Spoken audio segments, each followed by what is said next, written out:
Hi hello friends, ನಮಸ್ಕಾರ ಎಲ್ಲರಿಗೂ. Welcome back to the channel. ನೀವು ನೋಡ್ತಾ ಇದ್ರೆ Anu's world Kannada channel. So time ಬಂದು 8 ಗಂಟೆ 10 ನಿಮಿಷ. ನಮ್ಮ ಯಶುವಿನ ರೆಡಿ ಆಗ್ತಾ ಇದ್ದಾನೆ.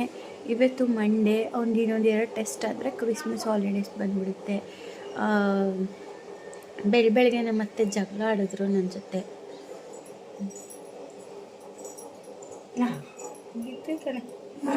ಎತ್ತಿಕ್ತೀನಿ ಬಿಡಮ್ಮ.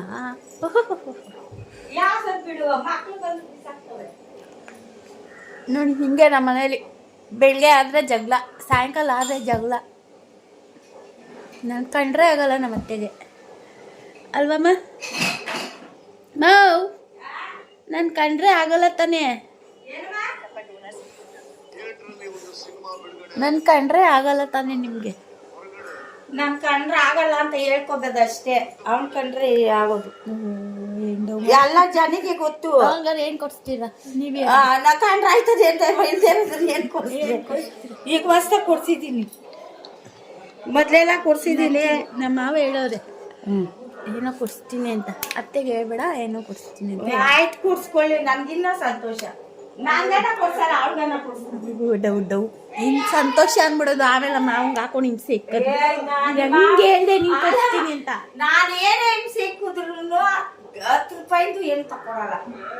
ನನ್ಗ ಅಲ್ಲ, ನನ್ನ ಗಂಡ ನನಗೆ ನನಗೆ ನಾನು ಕೊಡಿಸ್ತೀನಿ ಹೊಸ ವರ್ಷಕ್ಕೆ ಡೈಮಂಡ್ ನೆಕ್ಲೆಸ್ ಅಂತ ಹೇಳಿ.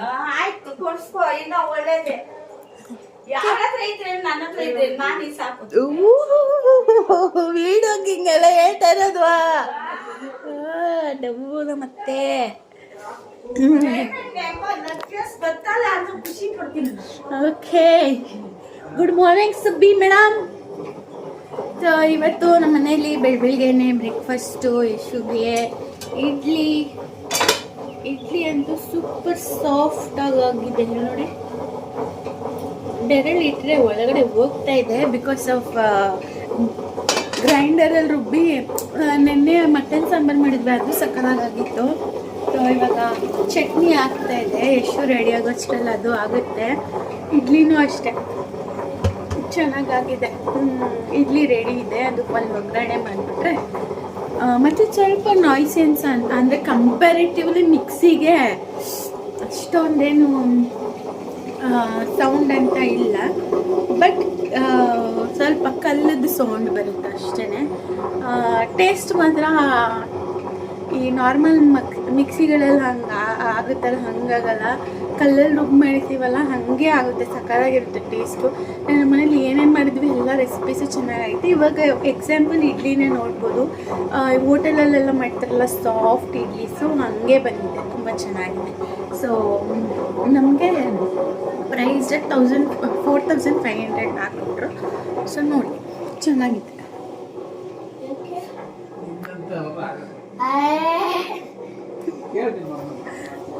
ಏನ್ ಮಾವ? ಈಗ ನಂದು ಪಪ್ಪಂದು ಆದ್ಮೇಲೆ ನಿನ್ಗೆ, ನೀನೇನಕ್ಕೆ ನೀನು ಎಂಟಿ ಜೊತೆ ಹೋಗಿ. ಸೊ ಇದರಲ್ಲಿ ಒಂದೇ ಒಂದು ಪ್ರಾಬ್ಲಮ್ ಏನಪ್ಪ ಅಂದರೆ, ಇದನ್ನ ತೆಗೆದು ತೊಳೆದು ಕಲ್ಲಲ್ಲಿರೋದೆಲ್ಲ ಒರೆಸೋದೆಲ್ಲ ಮಾಡಬೇಕಲ್ಲ, ಸ್ವಲ್ಪ ಟೈಮ್ ಕನ್ಸ್ಯೂಮಿಂಗ್ ಅನಿಸುತ್ತೆ. ಅಷ್ಟು ಬಿಟ್ಟು ಟೇಸ್ಟ್ ವೈಸ್ ಬೆಸ್ಟ್. ನೀವು ಆನ್ಲೈನಲ್ಲಿ ಸರ್ಚ್ ಮಾಡ್ಬೋದು, ಅಥವಾ ನಿಮ್ಗೆ ಯಾವಾಗ ಬೇಕು ತಗೊಳ್ಳಿ. 3 ಕಲ್ಲು ತಗೋಬಿಟ್ರೆ ಅದು ಮಸಾಲೆ ಹಾಕೋಕ್ಕೆ ಜಾಗ ಇರಲ್ಲ. ಸೊ ಆದಷ್ಟು 2 ಕಲ್ಲೇ ತಗೊಳ್ಳಿ ಅಷ್ಟೇ. ಅದು ಬಂದು ಯಶೋನ ಇವಾಗ ಸ್ಕೂಲಿಗೆ ಕಳಿಸಿ ಮತ್ತೆ ಬ್ಲಾಗ್ ಕಂಟಿನ್ಯೂ ಮಾಡ್ತೀವಿ. ಬೇಗ ಹೋಯ್ತಲ್ಲಿ, ಟೈಮ್ ಹೋಗಿರ್ತದೆ. ವ್ಯಾನ್ ಮನೇಲಿ ಮೊಟ್ಟೆ ಇಕ್ಬಿಡು. ಇಕ್ತ್ಯಾ? ಸರಿ ಮ್ಯಾಮ್. ನೋಡಿ ಮ್ಯಾಮ್, ಪಲ್ಲವಿ ಮ್ಯಾಮ್, ಹೋಗೋಣ. ಸೊ ಬೆಳಗ್ಗೆ ಮಗುಗೆಲ್ಲ ರೆಡಿ ಮಾಡಿ ಅವನ್ನ ಸ್ಕೂಲ್ಗೆ ಬಿಟ್ಬಿಟ್ಟು ಬರ್ತೀನಿ. ಐ ಮೀನ್ ಸ್ಕೂಲ್ವರೆಗೂ ಹೋಗಲ್ಲ, ಅಲ್ಲಿ ವ್ಯಾನ್ ಬರುತ್ತೆ, ಸ್ಕೂಲ್ ವ್ಯಾನು. ನಮ್ಮನೆಯಿಂದ ಒಂದು ಸ್ವಲ್ಪ ದೂರ, ನಡ್ಕೊಂಡು ಹೋಗೋಷ್ಟ್ರಲ್ಲಿ ಸ್ವಲ್ಪ ಲೇಟ್ ಆಗಿಬಿಡುತ್ತೆ ಅಂತೇಳಿ ನಾವೇ ಗಾಡೀಲಿ ಯಾರಾದರೂ ಬಿಡ್ತೀವಿ. ಅವತ್ತು ನಮ್ಮ ಮಾವ ಇನ್ನು ಗದ್ದೆ ಹತ್ರದಿಂದ ಬಂದಿರಲಿಲ್ಲ, ಹಾಗಾಗಿ ನಾನೇ ಕರ್ಕೊಂಡೋಗಿಬಿಟ್ಟೆ. ಸೊ ಅದಾದಮೇಲೆ ಅಂದರೆ ಅವನು ಸ್ಕೂಲ್ಗೆ ಹೋದ್ಮೇಲೆ ನಾನು ರುಟೀನ ಸ್ಟಾರ್ಟ್ ಮಾಡ್ಕೋತೀನಿ. ಬಿಕಾಸ್ ನನಗೆ ಹಿಂದಿನ ದಿನ ಆಗಿರೋವಂಥ ಸ್ಟ್ರೆಸ್ಸಿಗೆ ನನಗೆ ಮಾರ್ನಿಂಗ್ ಬೇಗ ಎದ್ದೇಳೋಕ್ಕಾಗಲ್ಲ, ಬಿಕಾಸ್ ಹೆವಿ ಸ್ಟ್ರೆಸ್ ಇರುತ್ತೆ. ಸೊ ಹಾಗಾಗಿ ನನ್ನ ಕೆಲಸ ಸ್ವಲ್ಪ ಲೇಟೇ, ಬಟ್ ಲೇಟ್ ಆದರೂ ಬೇಗ ಬೇಗ ಮಾಡ್ಕೋತೀನಿ ಅಂತಲೇ ಹೇಳ್ತೀನಿ. ಸೊ ಯಶನ್ ಸ್ಕೂಲಿಗೆ ಬಿಟ್ಬಿಟ್ಟು ಬಂದು ಬಟ್ಟೆ ಎಲ್ಲ ವಾಶ್ಗೆ ಹಾಕೋದಿತ್ತು. ಸೊ ಎಲ್ಲ ವಾಷಿಂಗ್ ಮಿಷಿನ್ಗೆ ಹಾಕಿರೋ ಬಟ್ಟೆ ಎಲ್ಲ ತೊಗೊಂಡೋಗಿ ಆಚೆ ಈ ಕಡೆ ಇಟ್ಟು ಇವಾಗ ಮನೆ ಕ್ಲೀನಿಂಗ್ ಸ್ಟಾರ್ಟ್ ಮಾಡ್ಕೋತಾ ಇದ್ದೀನಿ. ನಮ್ಮನೇಲಿ ಸುಬ್ಬು ಇನ್ನು ಚಿಕ್ಕವನಾಗಿರೋದ್ರಿಂದ ಅವ್ನಿಗೆ ಯಾವ್ದು ಎಲ್ಲಿ ಇಡಬೇಕು, ಎಲ್ಲಿ ಬಿಸಾಕಬೇಕು, ಎಲ್ಲಿ ಎತ್ತಿಡಬೇಕು ಏನೂ ಗೊತ್ತಾಗಲ್ಲ. ಸೊ ಹಾಗಾಗಿ ಅವನು ಜಾಸ್ತಿನೇ ಮಾಡ್ತಾನೆ. ಸೊ ಅದನ್ನೆಲ್ಲ ಎತ್ತಿಟ್ಬಿಟ್ಟು ನೀಟಾಗಿ ಎಲ್ಲ ಕಡೆ ಕಸ ಗುಡಿಸ್ಕೊಂಡು ಆನಂತರ ಮನೆ ಒರೆಸ್ತಾ ಇದ್ದೀನಿ. ಸೊ ಇವತ್ತು ಪೂಜೆ ಕೂಡ ಇದ್ದಿದ್ದರಿಂದ ಸೋಮವಾರ ಸ್ವಲ್ಪ ಜಾಸ್ತಿನೇ ಕೆಲಸ ಇತ್ತು ಅಂತ ಹೇಳ್ಬೋದು. ನಾನು ಡೈಲಿ ಪೂಜೆ ಮಾಡ್ತೀನಿ ಅಂತಲ್ಲ, ವಾರಗಳಲ್ಲಿ ಮಾಡ್ತೀನಿ ಅಷ್ಟೇ. ಸೊ ಸುಬ್ಬುಗೆ ಅವಾಗ ತಾನೇ ಸ್ನಾನ ಮಾಡಿಸ್ಬಿಟ್ಟು ನಮ್ಮ ಮಾವ ಕಳಿಸಿದ್ರು. ಸೊ ಹಾಗಾಗಿ ಅವ್ನು ಆ ಕಡೆ ಈ ಕಡೆ ಓಡಾಡ್ತಾ ಇದ್ದ. ಇವಾಗ ನಾನು ಕಸ ಎಲ್ಲ ಗುಡಿಸಿದಾದ್ಮೇಲೆ ನಮ್ಮ ಸುಬ್ಬುದು ಏನಂದರೆ ಒಂದು ಸ್ಪೆಷಲ್ ಥಿಂಗ್, ಹಂಗೆ ಟಿ ವಿ ಹಾಕ್ಕೊಟ್ಬಿಟ್ರೆ ಆರಾಮಾಗಿ ನೋಡ್ಕೊಂಡು ಕುತ್ಕೊಬಿಡ್ತಾನೆ, ತೊಂದರೆ ಕೊಡಲ್ಲ. ನಾನು ಡೋರ್ ಕ್ಲೋಸ್ ಮಾಡ್ಕೊಬಿಡ್ತೀನಿ, ಯಾಕಂದರೆ ಆಚೆ ಹೋಗೋದು ಒಳಗಡೆ ಬರೋದು ಮಾಡ್ತಾನೆ ಅಂತ ಹೇಳಿ ಡೋರ್ ಕ್ಲೋಸ್ ಮಾಡ್ಕೊಂಬಿಟ್ರೆ ಅವನಿಗೆ ಕಾರ್ಟೂನು ಅಥವಾ ಏನು ಇದು ಯೂಟ್ಯೂಬ್ ಬರುತ್ತಲ್ವ ಟಿ ವಿನಲ್ಲಿ, ಅದರಲ್ಲಿ ಒಂದಷ್ಟು ರೈಮ್ಸು ಅಥವಾ ಅನಿಮಲ್ಸ್ ನೇಮ್ ಅದೆಲ್ಲ ಹಾಕ್ಕೊಟ್ರೆ ಆರಾಮಾಗಿ ಕುತ್ಕೊಂಡು ನೋಡ್ತಾನೆ, ತೊಂದರೆ ಕೊಡಲ್ಲ. ಆ ಥರ ಹಂಗೆ ಹಾಕ್ಕೊಟ್ಬಿಟ್ಟು ನಾನು ಅವನಿಗೆ ಏನು ಮನೆ ಕೆಲಸ ನಾನು ಸ್ಟಾರ್ಟ್ ಮಾಡ್ಕೋತೀನಿ. ಸೊ ಹಿಂದಿನ ದಿನ ಸಂಡೇ ಆಗಿರೋದ್ರಿಂದ ಎವ್ರಿ ಸಂಡೇ ನನ್ನ ರುಟೀನ್ ಬಂದು ಸೋಫಾ ಮೇಲೆ ಇರೋವಂಥ ಕ್ಲಾತ್ಸ್ನೆಲ್ಲ ಒಗೆಯೋದಕ್ಕೆ ಹಾಕ್ತೀನಿ, ಮತ್ತು ಬೆಡ್ಶೀಟ್ಸ್ನ ಚೇಂಜ್ ಮಾಡ್ಕೋತೀನಿ ಎವ್ರಿ ಸಂಡೇ, ಮತ್ತು ರಗ್ ಇರುತ್ತಲ್ಲ ಅದನ್ನು ಕೂಡ ವಾಶ್ ಮಾಡ್ಕೋತೀನಿ. 15 ಡೇಸ್ ಒನ್ಸ್ ರಗ್ ಅಂತೂ ವಾಶ್ ಮಾಡ್ತೀನಿ, ಯಾಕಂದರೆ ಮಗ ಇರೋದ್ರಿಂದ ಅದು ಮಾಡಲೇಬೇಕಾಗುತ್ತೆ, ಹೈಜೀನ್ ಮೇಂಟೈನ್ ಮಾಡಬೇಕಂತ ಹೇಳಿ ನಾನು every 15 days once blanket wash ಮಾಡ್ಕೋತೀನಿ. ಮತ್ತು ಹಾಲ್ದು ಸ್ಕ್ರೀನ್ ಎಲ್ಲ ನಾನು 3 ಮಂತ್ಸ್ ಒನ್ಸೇ ಚೇಂಜ್ ಮಾಡೋದು. ಬಟ್ ಸೋಫಾ ಮೇಲೆ ಫ್ಯಾಬ್ರಿಕ್ ಅವಾಗವಾಗ ಕುತ್ತು ಗಲೀಜಾಗಿರುತ್ತಲ್ಲ, ಅದನ್ನೆಲ್ಲ weekly once must and should clean ಮಾಡ್ಕೋತೀನಿ. ಸೊ ಅದನ್ನೆಲ್ಲ ನಾನು ಫೋಲ್ಡ್ ಮಾಡಿ ಒಳಗಡೆ ಎತ್ತಿಟ್ಟು ಇವಾಗ ಬೆಳಗ್ಗೆ ನಾನು ವಾಷಿಂಗ್ ಮಿಷಿನಿಂದ ತೆಗ್ದಿದ್ದ ಬಟ್ಟೆನ ಜಾಲ್ಸಿ ಹಾಕಿದ್ದೆ. ಸೊ ಅದನ್ನು ಏನು ಒಣಗಾಕೋತಾ ಇದ್ದೀನಿ. ನಮ್ಮವ್ವ ಇದ್ದರೆ ಅವರೇ ಮಾಡ್ಕೋತಾರೆ, ಅವರು ಇರಲಿಲ್ಲ ಅವತ್ತು, ಅವರು ಕೂಡ ಬೆಂಗಳೂರಿಗೆ ಹೋಗಿರೋ ಅವರ ಸಿಸ್ಟರ್ ಮನೆಗೆ. ಹಾಗಾಗಿ ಅವತ್ತು ನಾನೇ ಮಾಡಬೇಕಾಗಿತ್ತು, ಇಲ್ಲಾಂದರೆ ಬಟ್ಟೆ ಒಣಗಾಕೋದು, ಮಡ್ಚೋದು, ಎತ್ತಿಡೋದು ಎಲ್ಲ ನಮ್ಮ ಅವ್ವನೇ ನಂಗೆ ಮಾಡಿಕೊಡೋದು. ಸೊ ನನಗೆ ಮಂಡೇ ಸ್ವಲ್ಪ ಹೆಕ್ಟಿಕ್ ರೂಟೀನ್ ಎವ್ರಿ ಡೇ ಇದ್ದೇ ಇರುತ್ತೆ, ಬಟ್ ಮಂಡೇ ಸ್ವಲ್ಪ ಜಾಸ್ತಿ ಇರುತ್ತೆ, ಯಾಕಂದರೆ ಹಿಂದಿನ ದಿನ ಏನೆಲ್ಲ ಮನೇಲಿ ಮಾಡಿರ್ತೀವೋ ಅದೆಲ್ಲ ಮಾಡಬೇಕಲ್ಲ, ಹಾಗಾಗಿ. ಸೊ ಇವಾಗ ಒಂದು ಬ್ಯಾಚು ಬಟ್ಟೆ ನಾನು ಜಾಲಿಸಿದ್ದು ಒಣಗಾಕಿ, ಇನ್ನೊಂದು ನಾನು ಮಷೀನಿಂದ ಏನು ತೆಗೆದಿದ್ದೆ ಅದನ್ನು ಜಾಲಿಸ್ಬಿಟ್ಟು ಅಲ್ಲೊಂದು ಚೇರ್ ಇಟ್ಕೊಂಡಿದ್ದೀನಿ, ಚೇರ್ ಮೇಲೆ ಹಾಕ್ಕೊಬಿಡ್ತೀನಿ. ಸೊ ನನಗೆ ಹಿಂಡೋ ಪ್ರಮೇಯ ಇರಲ್ಲ ಅಂತ ಹೇಳಿ. ಸೊ ಹಿಂಡೋದಾದರೆ ಟೈಮ್ ಜಾಸ್ತಿ ತೊಗೊಳುತ್ತೆ, ಚೇರ್ ಮೇಲೆ ಹಾಕ್ಬಿಟ್ರೆ ಸ್ವಲ್ಪ ಹೊತ್ಬಿಟ್ರೆ ಅದಾಗದೇ ನೀರು ಕೆಳಗಡೆ ಬಂದುಬಿಟ್ಟಿರುತ್ತೆ, ಆಮೇಲೆ ನಾವು ಅದನ್ನು ಎತ್ತಿ ಒಣಗಾಕ್ಕೋಬೋದು ಅಂಥೇಳಿ ಈ ಥರ ಮಾಡ್ತೀನಿ, ಈಸಿ ಆಗುತ್ತೆ ಅಂತ ಅಷ್ಟೆ. ಆನಂತರ ಇಲ್ಲಿ ಆಚೆ ಕಡೆ ಎಲ್ಲ ನೀಟಾಗಿ ಕ್ಲೀನ್ ಮಾಡ್ಕೊತಿದ್ದೀನಿ. ಮಗು ಓಡಾಡ್ತಾನೆ, ತುಂಬ ಗಲೀಜಿರುತ್ತೆ, ಈ ವಯಸ್ಸಲ್ಲಿ ಏನು ಸಿಕ್ಕಿದ್ರು ತೆಗ್ದು ಬಾಯಿಗೆ ಹಾಕೊಳ್ಳೋವಂಥ ವಯಸ್ಸು. ಸೊ ಹಾಗಾಗಿ ಹಿಂದೆ ಮುಂದೆ ಎಲ್ಲ ನೀಟಾಗಿ ಕ್ಲೀನ್ ಮಾಡ್ಕೊತೀನಿ. ನಾನು ಯಾವುದು ಟೈಮ್ ಇಲ್ಲ ಅಂತಾಗಲಿ ಯಾವುದು ಪೆಂಡಿಂಗ್ ಬಿಡಲ್ಲ, ನೀಟಾಗಿ ಎಲ್ಲ ಕ್ಲೀನ್ ಮಾಡಿಬಿಟ್ಟೇ ನನಗೆ ಮನೆ ಸ್ಯಾಟಿಸ್ಫೈ ಅಂತ ಅನಿಸಿದ್ಮೇಲೆ ನನ್ನ ಮನೆಯಿಂದ ಹೊರಡೋದು. ಸೊ ನನಗೆ ಶಾಪಲ್ಲಿ ಕೆಲಸ ಮಾಡೋದಕ್ಕೆ ವರ್ಕರ್ಸ್ ಇರ್ತಾರಲ್ವ, ಸೊ ಅವ್ರಿಗೆ ಫೋನಲ್ಲಿ ಅಸಿಸ್ಟ್ ಮಾಡ್ಕೋತೀನಿ, CC ಕ್ಯಾಮ್ರಾ ಚೆಕ್ ಮಾಡ್ಕೋತೀನಿ. ಯಾರಾದರೂ ಕಸ್ಟಮರ್ ಬಂದರೆ ಹ್ಯಾಂಡಲ್ ಮಾಡೋದಕ್ಕೂ ನನಗೆ ಶಾಪಲ್ಲಿ 2-3 ಜನ ಇದ್ದಾರೆ, ಮೆಷರ್ಮೆಂಟ್ಸ್ಗಾಗಲಿ ಎಲ್ಲದಕ್ಕೂ. ಸೊ ಹಾಗಾಗಿ ನಂಗೆ ಅಷ್ಟೊಂದು ಟೆನ್ಷನ್ ಇಲ್ಲ. ನನ್ನ ಕೆಲಸ ಇರೋದೇ 12 ಗಂಟೆ ಮೇಲೆ, ಶಾಪಲ್ಲಿ ನನಗೆ ಕಸ್ಟಮರ್ಸ್ ಜಾಸ್ತಿ ಬರೋದೇ ಆ ಟೈಮಲ್ಲಿ. ಸೊ ಹಾಗಾಗಿ ನಾನು ಆ ಟೈಮಿಂಗ್ಸ್ಗೆ ಹೋಗ್ತೀನಿ ಅಷ್ಟೇ. ಸೊ ನೆಕ್ಸ್ಟು ಗಿಡಗಳಿಗೆಲ್ಲ ನೀರು ಹಾಕಿ ಅಲ್ಲೆಲ್ಲ ಓಕೆ ಅಂತ ಅನಿಸಿದ್ಮೇಲೆ ನಾನು ಸ್ನಾನ ಮಾಡಿ ದೇವ್ರ ಪೂಜೆ ಮಾಡ್ತಾಯಿದ್ದೀನಿ. ದೇವ್ರ ಪೂಜೆ ನಂಗೆ ಅರ್ಲಿ ಬರ್ಡ್ ಅಲ್ಲ, ನನ್ನ ಕೆಲಸ ಎಲ್ಲ ಸಂತೃಪ್ತಿಯಾಗಿ ಮುಗಿಸಿ, ಮನೆ ಕೆಲಸ ಎಲ್ಲ ಮುಗಿಸಿ, ಮನೆ ಕ್ಲೀನ್ ಆಗಿದೆ ಅಂತ ಅಂದ ತಕ್ಷಣವೇ ನನಗೆ ಸ್ಯಾಟಿಸ್ಫ್ಯಾಕ್ಷನಿಂದ ದೇವ್ರ ಪೂಜೆ ಮಾಡಬೇಕು. ಮತ್ತು ದೇವ್ರ ಪೂಜೆನೂ ಅಷ್ಟೇ ಹರಿಬರಿಯಾಗಿ ಮಾಡಬಾರ್ದು, ಯಾರೋ ಮಾಡ್ತಾರೆ ನಾವು ಫಸ್ಟ್ ಮಾಡಿಬಿಡ್ಬೇಕು, ನಮ್ಮದೇ ಫಸ್ಟ್ ಇರಬೇಕು ಅನ್ನೋವಂಥ ಮೈಂಡ್ ಸೆಟ್ಟಲ್ಲಿ ಮಾಡೋಕ್ಕೆ ನನಗಂತೂ ಇಷ್ಟ ಇಲ್ಲ. ಸೊ ಹಾಗಾಗಿ ನನಗೆ ಯಾವಾಗ ಟೈಮ್ ಸಿಗುತ್ತೆ ನೋಡ್ಕೊಂಡು, ಮತ್ತು ನನ್ನ ಸಮಯಗಳಿಗೆ ಎಲ್ಲ ನೋಡ್ಕೋತೀನಿ, ಯಾವ ಟೈಮಲ್ಲಿ ದೀಪ ಹಚ್ಚಬೇಕು, ಯಾವ ಟೈಮಲ್ಲಿ ಹಚ್ಚಬಾರ್ದು, ಇದೆಲ್ಲ ನೋಡ್ಕೊಂಡು ಖಂಡಿತ ಮಾಡ್ತೀನಿ. ಅಷ್ಟರೊಳಗಡೆ ನಾನು ಕೆಲಸ ಮುಗಿಸಿ ಮಾಡೋದಕ್ಕೆ ಟ್ರೈ ಮಾಡ್ತೀನಿ. ಸೊ ಸೋಮವಾರ ಆಗಿರೋದ್ರಿಂದ ದೇವ್ರ ಪಾತ್ರೆ ಎಲ್ಲ ಏನೂ ವಾಶ್ ಮಾಡಲ್ಲ, ಜಸ್ಟ್ ದೇವ್ರ ಮನೆ ನೀಟಾಗಿ ಕ್ಲೀನ್ ಮಾಡಿಕೊಂಡು ಹಿಂದಿನ ದಿನ ಹಾಕಿರೋ ಹೂವೆಲ್ಲ ತೆಗೆದು ಹೊಸ ಹೂವನ್ನ ಹಾಕಿ ದೀಪ ಹಚ್ಚಿ ಸುಬ್ಬು ಕೈಲಿ ಡೈಲಿ ರೆಗ್ಯುಲರಾಗಿ ಪೂಜೆ ಮಾಡಿಸ್ತೀನಿ. ಯಾಕಂದರೆ ಮಕ್ಳಿಗೆ ನಾವು ಇವಾಗಿಂದ ಏನು ಕಲಿಸ್ತೀವೋ ಅದನ್ನು ಅವ್ರು ಕ್ಯಾರಿ ಮಾಡ್ತಾರೆ. ಹಾಗಾಗಿ ಅವ್ನ ಕೈಲಿ ರೆಗ್ಯುಲರಾಗಿ ಪೂಜೆ ಮಾಡಿಸ್ತೀನಿ. ಮತ್ತು ದೇವ್ರ ಹತ್ರ ಏನು ಬೇಡ್ಕೋಬೇಕು ಅನ್ನೋದನ್ನು ಕೂಡ ಕೂರಿಸ್ಕೊಂಡು ಹೇಳ್ಕೊಡ್ತೀನಿ. ಸೊ ದಟ್ ಅವ್ರಿಗೆ ಏನು ಬೇಕು ಅನ್ನೋದು ಅವ್ರಿಗೊಂದು ಐಡಿಯಾ ಬರುತ್ತೆ.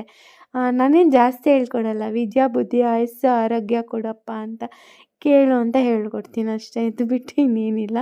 ಸೊ ಅದನ್ನು ಅವನು ರೆಗ್ಯುಲರಾಗಿ ಎದ್ದ ತಕ್ಷಣ ದೇವ್ರ ಹತ್ರ ನಿಂತ್ಕೊಂಡು ಕೇಳ್ತಾನೆ. ಸೊ ಅದನ್ನು ನಾವು ಫಸ್ಟ್ ಮಕ್ಳಿಗೆ ರೂಢಿ ಮಾಡಿಸ್ಬೇಕು ಅನ್ನೋದು ನನ್ನ ಮೈಂಡ್ಸೆಟ್ ಅಷ್ಟೇ. ಸೊ ಇವಾಗ ಹೂವು ಫ್ರೆಶ್ಶಾಗೆ ಸಿಕ್ಕಿತ್ತು ಅಂದರೆ ಮನೆ ಹತ್ರನೇ ಬರುತ್ತೆ, ರೆಗ್ಯುಲರಾಗಿ ಪ್ರತಿದಿನ ಬರುತ್ತೆ. ನಾನೇನು ಅಂದರೆ ಹಿಂದಿನ ದಿನ ತಂದಿಟ್ಕೊಳ್ಳೋದು ಆ ಥರ ಎಲ್ಲ ಮಾಡಲ್ಲ.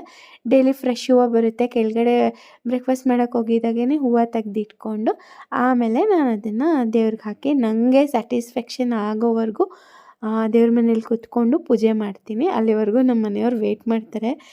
ನಾನು ಪೂಜೆ ಮಾಡುವಾಗ ಅವ್ರು ಮಾತಾಡಲ್ಲ. ಮತ್ತು ಮೋರ್ ಓವರ್ ನಾನು ಮನೆ ಕ್ಲೀನಾಗಿ ಇಟ್ಕೊಂಡಿಲ್ಲ, ದೇವ್ರ ಪೂಜೆ ಮಾಡಿಲ್ಲ ಅಂದರೆ ನಮ್ಮ ಮನೆಯವ್ರಿಗೆ ಅದು ಪ್ರಾಬ್ಲಮ್. ಅವರೇ ಒಂದು 50 ಸರಿ ಹೇಳ್ತಾರೆ, ಯಾಕೆ ಇವತ್ತು ಕ್ಲೀನ್ ಮಾಡಿಲ್ಲ, ಯಾಕೆ ಇವತ್ತು ಪೂಜೆ ಮಾಡಿಲ್ಲ, ಫಸ್ಟ್ ನೀನು ದೇವ್ರ ಪೂಜೆ ಮಾಡು ಆ ಥರ. ಅಂದರೆ ನನ್ನ ಮನ್ಸಿಗೆ ಅದು ನೆಮ್ಮದಿ ಇರಲ್ಲ. ದೇವ್ರ ಪೂಜೆ ಮಾಡಿಲ್ಲ ಅಂದರೆ ನಾನು ಸ್ವಲ್ಪ ಎಗರಾಡ್ತಾಯಿರ್ತೀನಿ ಎಲ್ಲರ ಮೇಲೂ. ಸೊ ಹಂಗಾಗಿ ಅವರೇ ಹೇಳ್ಬಿಡ್ತಾರೆ, ಹೋಗಿ ಮೊದಲು ದೇವ್ರ ಪೂಜೆ ಮಾಡು ಸರಿ ಹೋಗ್ತೀಯಾ ಅಂತ. ಹಂಗಾಗ್ಬಿಡುತ್ತೆ. ಮತ್ತು ಮಕ್ಕಳು ಕೂಡ ಹಂಗೆ ನಾನು ಪೂಜೆ ಮಾಡೋವಾಗ ಬಂದು ಒಂದು ಸ್ವಲ್ಪ ಏನೇನೋ ಮಾತಾಡೋದು ಹಂಗೆಲ್ಲ ಮಾಡ್ತಾಯಿದ್ರು. ಸೊ ಸುಬ್ಬು ಅಷ್ಟೇ, ಈ ಸೈಕಲ್ ಆಯಿತು ಇಲ್ಲ ಟಿ ವಿ ಆಯಿತು, ಎರಡರಲ್ಲಿ ಒಂದು ಯಾವುದಾದ್ರೂ ಕೊಟ್ಟರೆ ಅವ್ನ ಪಾಡ್ಗೆ ಅವ್ನು ಇರ್ತಾನೆ. ನಮ್ಮ ಅತ್ತೆ ಹತ್ರ ಸ್ವಲ್ಪ ಜಾಸ್ತಿ ತರಲೆ ಮಾಡ್ತಾನೆ. ಬಿಕಾಸ್ ನಮ್ಮ ಅತ್ತೆ ಅವ್ನು ಏನೇ ಮಾಡಿದ್ರು ಹೊಡೆಯಲ್ಲ, ಬೈಯಲ್ಲ. ಸೊ ಹಾಗಾಗಿ ಅವನು ಮತ್ತೆ ಹತ್ರ ಜಾಸ್ತಿ ತರಲೆ ನಮ್ಮ ಅತ್ತೆ ಮಾವ ಹತ್ರ. ಬಟ್ ಮೇಲಿದ್ರೆ ಅವನು ಸ್ಟ್ರಿಕ್ಟಾಗಿರ್ತಾನೆ. ಐ ಮೀನ್ ಯಾವುದನ್ನು ಎಲ್ಲಿಡ್ಬೇಕು ಅಲ್ಲೇ ಇಟ್ಟಿರ್ತಾನೆ. ಟಿ ವಿ ನೋಡಿಕೊಂಡು ಸೈಲೆಂಟಾಗಿ ಕೂತಿರ್ತಾನೆ ಆ ಥರ. ಬಟ್ ಕೆಳಗಡೆ ಇದ್ದರೆ ಅವ್ನು ಹಂಗಲ್ಲ. ಅವನಾಗೇ ಇರಲ್ಲ ಕೆಳಗಡೆ ಇದ್ದರೆ. ಬಿಕಾಸ್ ಆಫ್ ನಮ್ಮ ಅತ್ತೆ ಮಾವನ ಹೆವಿ ಮುದ್ದು. ನಮ್ಮ ಯಶುಗೂ ಅಷ್ಟೇ. ಬಟ್ ಅವನು ಇವಾಗ ತುಂಬ ಡಿಸೆಂಟ್ ಫೆಲೋ ಯಶು. ಯಾಕಂದರೆ ಅವ್ನು ಮಾತೇ ಆಡಲ್ಲ. ಹೊರಗಡೆ ಹೋದರೂ ಅಷ್ಟೇ, ಅಯ್ಯೋ ಅವ್ನು ಚಿಕ್ಕದ್ರಲ್ಲಿ ಎಷ್ಟು ಮಾತಾಡ್ತಾ ಇದ್ದ, ಇವಾಗ ನೋಡಿ ಏನೂ ಮಾತೇ ಆಡಲ್ಲ ಅಂತ ಹೇಳ್ತಾರೆ. ಆ ಥರ ಆಗೋಗ್ಬಿಟ್ಟಿದ್ದಾನೆ ಯಶು. ಸುಬ್ಬುನು ಹಾಗೆ, ಈಗ ಚಿಕ್ಕ ಮಗು ಆಗಿರೋದ್ರಿಂದ ಅದಕ್ಕೆ ಯಾವುದು ಒಳ್ಳೇದು ಯಾವ್ದು ಕೆಟ್ಟದ್ದು ಏನು ತಿಳಿಯಲ್ಲ. ಸೊ ಅವ್ನು ಸ್ವಲ್ಪ ದೊಡ್ಡವನಾದ್ಮೇಲೆ ಅವನು ಸರಿ ಹೋಗ್ತಾನೆ ಅಂತ ನಾನು ಅಂದ್ಕೊಂಡಿದ್ದೀನಿ. ಸೊ ನಾನು ದೀಪ ಹಚ್ಚೋವಾಗ ಜವಾದು ಪೌಡರ್ ಯೂಸ್ ಮಾಡ್ತೀನಿ. ಸೊ ನಾನು ಅದು ಹಾಕಿ ದೀಪ ಹಚ್ಬಿಟ್ಟು ಹೋಗಿದ್ದಾಗ ರಿಟರ್ನ್ ಬಂದು ಮನೆ ಬಾಗಿಲು ಓಪನ್ ಮಾಡಿದ್ರೆ ಮನೆ ಫುಲ್ಲು ಒಂಥರ ಫ್ಲೇವರ್ಫುಲ್ ಡಿವೈನ್ ಫೀಲ್ ಕೊಡುತ್ತೆ. ನಂಗೆ ಅದೊಂಥರ ತುಂಬ ಇಷ್ಟ ಆಗುತ್ತೆ. ಸೊ ಹಾಗಾಗಿ ಜವಾದು ಪೌಡರ್ ಯೂಸ್ ಮಾಡ್ತೀನಿ. ಸೊ ಅದಾದಮೇಲೆ ದೇವ್ರಿಗೆ ಧೂಪ ದೀಪ ಎಲ್ಲ ಹಚ್ಚಿ ನೈವೇದ್ಯಕ್ಕೆ ಹಣ್ಣಿಟ್ಟು ಪೂಜೆ ಮಾಡಿ ಇವಾಗ ಸುಬ್ಬು ಕೈಲೂ ಪೂಜೆ ಮಾಡಿಸ್ತಾಯಿದ್ದೀನಿ. ಸೊ ಅವನಿಗೂ ಪ್ರತಿದಿನ ಬೊಟ್ಟಿಟ್ಟು ಗಂಧದ ಕಡ್ಡಿ ಕೊಟ್ಟು ದೇವ್ರ ಪೂಜೆ ಮಾಡಿಸಿ ಬೇಡ್ಕೊಳ್ಳೋದಕ್ಕೆ ಹೇಳ್ಕೊಟ್ಟು ಅದಾದಮೇಲೆ ಕೆಳಗಡೆ ಹೋಗಿ ನಾನು ಏನು ರೂಟೀನ್ ಏನಿರುತ್ತೆ ಅವನನ್ನು ಕೆಳಗಡೆ ಕಳಿಸ್ಬಿಡ್ತೀನಿ ನಮ್ಮ ಮನೆಯವ್ರ ಜೊತೆ. ನಾನು ರೆಡಿ ಆಗೋವರೆಗೂ ಅವನು ಸ್ವಲ್ಪ ಅವ್ರ ಅಪ್ಪನ ಜೊತೆ ಓಡಾಡೋದು, ಗಾಡೀಲಿ ರೌಂಡ್ ಹಾಕೋದು ಇದೆಲ್ಲ ಮಾಡ್ತಾಯಿರ್ತಾನೆ. ಆ್ಯಂಡ್ ಅದಾದಮೇಲೆ ನಾನು ರೆಡಿ ಆದಮೇಲೆ ನಾವು ಶಾಪ್ ಕೊಡ್ತೀವಿ ಅಷ್ಟೇ ಫ್ರೆಂಡ್ಸ್. ನನ್ನ ರೂಟೀನು ಇದು. ನನ್ನ ಮಾರ್ನಿಂಗ್ ಹೆಕ್ಟಿಕ್ ರೂಟೀನ್. ಒಂದು 11-11:30ವರೆಗೂ ಈ ಥರ ಬ್ಯುಸಿ ಇರ್ತೀನಿ. ಸೊ ಫ್ರೆಂಡ್ಸ್, ಆಲ್ಮೋಸ್ಟ್ ನನ್ನ ಬೆಳಗಿನ ರೂಟೀನ್ ಮುಗೀತು ಮನೇಲಿ. ಸೊ ಇವಾಗ ನಾನು ರೆಡಿ ಆಗಿಬಿಟ್ಟು ಶಾಪ್ಗೆ ಹೋಗಬೇಕು. ರೆಡಿ ಏನಿಲ್ಲ, ಜಸ್ಟ್ ಒಂದು ಕ್ರೀಮ್ ಹಾಕ್ಕೋಬೇಕು ಅಷ್ಟೇ. ಸೊ ಡೋರ್ ಓಪನ್ ಮಾಡಿಬಿಟ್ಟವ್ರೇನೋ ಇಬ್ಬರು ಸೇರಿಕೊಂಡು ಅಂತ ಅಂದ್ಕೊಂಡೆ. ಸೊ ಒಂದು ಮಾಯ್ಶ್ಚರೈಸರ್ ಹಾಕ್ಕೋತೀನಿ, ಜೊತೆಗೆ ಕ್ರೀಮ್ ಹಾಕ್ಕೊಂಡು ರೆಡಿ ಆಗಿಬಿಟ್ಟು ಹೊಡ್ತೀನಿ. ಸೊ ನನ್ನ ಸ್ವಲ್ಪ ಸ್ಕಿನ್ ಕೇರ್ ತುಂಬಾ ಸಿಂಪಲ್. ನಂದು ಏನಿಲ್ಲ, ಒಂದು ಮಾಯ್ಶ್ಚರೈಸರ್ ಅಪ್ಲೈ ಮಾಡ್ಕೋತೀನಿ. ಆ್ಯಂಡ್ ಅದಾದಮೇಲೆ ನಮ್ಮದು ಶಾಪಲ್ಲೇ ಸಿಗೋ ಸ್ಮಾಲ್ ಕ್ರೀಮ್ ಅಪ್ಲೈ ಮಾಡ್ಕೋತೀನಿ. ಒಂದು ಲಿಪ್ಸ್ಟಿಕ್ ಹಾಕ್ಕೋತೀನಿ. ಬೇಕಿದ್ದರೆ ತುಂಬ ಕೆಲಸ ಮಾಡಿ ಸ್ವೆಟ್ ಆಗ್ತಾಯಿದೆ ಅಂತ ಅನ್ಸಿದ್ರೆ ಸ್ವಲ್ಪ ಕಾಂಪ್ಯಾಕ್ಟ್ ಯೂಸ್ ಮಾಡ್ತೀನಿ. ಅದು ಬಿಟ್ಟು ಇನ್ನೇನು ನಾನು ಯೂಸ್ ಮಾಡಲ್ಲ. ಸೊ ಇಷ್ಟೇ. ಇದು ಸಂಜೆವರೆಗೂ ಫೇಸ್ ಅಷ್ಟೇ ಗ್ಲೋ ಆಗಿರುತ್ತೆ. ಮತ್ತು ಇವಾಗ ಸ್ವಲ್ಪ ಅಂದರೆ ವೆಯ್ಟ್ ಪುಟ್ ಆನ್ ಆಗಿದ್ದೀನಿ. ಬಿಕಾಸ್ ನನ್ನ ರುಟೀನೇ ಹಾಗಿದೆ. ನನಗಾಗಿ ನಾನು ಏನು ಹೆಲ್ತ್ ಕೇರ್ ಮಾಡ್ಕೊಳ್ಳೋದಕ್ಕೋ ಅಥವಾ ನನಗೆ ಸ್ಪೆಷಲ್ ಫುಡ್ ಕುಕ್ ಮಾಡ್ಕೊಂಡು ತಿನ್ನೋದಕ್ಕೂ ಟೈಮ್ ಇಲ್ಲ. ಬಟ್ ಈ ಸಾರಿಯಿಂದ ಹಂಗೆ ಮಾಡ್ಕೋಬೇಕು, ನನಗಾಗಿ ನಾನು ಟೈಮ್ ಕೊಡಬೇಕು, ಹೆಲ್ತ್ ಕರೆಕ್ಟ್ ಮಾಡ್ಕೋಬೇಕು ಅನ್ನೋದು ಸಾಕಷ್ಟು ಆಸೆ ಇದೆ. ನೋಡೋಣ ಏನಾಗುತ್ತೆ ಅಂತ. ಮತ್ತು ನನಗೂ ಇವಾಗ ಒಂದು ಹೆಲ್ತ್ ಇಶ್ಯೂ ಆಗಿತ್ತು ರೀಸೆಂಟಾಗಿ. ಸೊ ಅದರಿಂದನೂ ನಾನು ಕಮ್ ಬ್ಯಾಕ್ ಆಗಬೇಕು. ಸೊ ಅದರಲ್ಲಿ ಸ್ವಲ್ಪ ಮೆಡಿಕೇಷನ್ ಸ್ಟಿರಾಯ್ಡ್ಸ್ ಇರೋದ್ರಿಂದ ಹಾಗಾಗಿ ನನಗೆ ಸ್ವಲ್ಪ ಅದ್ರ ಕಡೆ ಕಾನ್ಸಂಟ್ರೇಟ್ ಮಾಡೋಕ್ಕಾಗ್ತಾಯಿಲ್ಲ. ಒನ್ಸ್ ನನಗೆ ಮೆಡಿಕಲ್ ಟ್ರೀಟ್ಮೆಂಟ್ ಕೋರ್ಸ್ ಕಂಪ್ಲೀಟ್ ಆದಮೇಲೆ ನಾನು ವೆಯ್ಟ್ ಕಡೆ ಗಮನ ಕೊಡಬೇಕು ಅಂತ ಅಂದ್ಕೊಂಡಿದ್ದೀನಿ. ಸೊ ಲೆಟ್ ಮೀ ಸಿ ಏನಾಗುತ್ತೆ ಅಂತ. ಸೊ ಗೊತ್ತಿಲ್ಲ ಯಾವಾಗ ವೆಯ್ಟ್ ರೆಡ್ಯೂಸ್ ಮಾಡ್ತೀನೋ, ಬಟ್ ಡೆಫಿನೆಟ್ಲಿ ಮಾಡ್ತೀನಿ. ಎಲ್ಲ ಸಾಧ್ಯ ಆಗುತ್ತೆ, ಯಾಕೆ ಅದಾಗಲ್ಲ ಅಲ್ವಾ.